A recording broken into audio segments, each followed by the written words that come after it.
Zo'r narsalar kelib qoldi. Sizlar uchun ko'rsatishda davom etamiz yengilliklarni.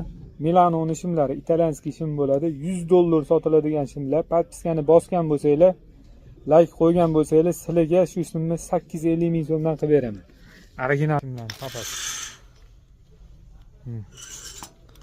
Assortiment вообще katta. Original bo'ladi, haqiqiy Milano mol bo'ladi. Assortiment вообще katta. Faqat shoshilamiz. Bular tez tugaydigan narsa. Har yili bir marta zavod bo'ladi. Bilasizlar o'zingizlar. Kачествосini umuman gap bo'lishi mumkin emas. Sifatlarini ko'ringlar sizlar bilan. Va materiallarini. Ham intoy ham bor. Zo'r jinsiy sifat. Qaranglar zo'rligini. Mana ranglarini qarasanglar, вообще zo'r ranglar keldi. Neobычный ranglar. Kimga shunaqa narsalar kerak bo'lsa, kelaverasizlar.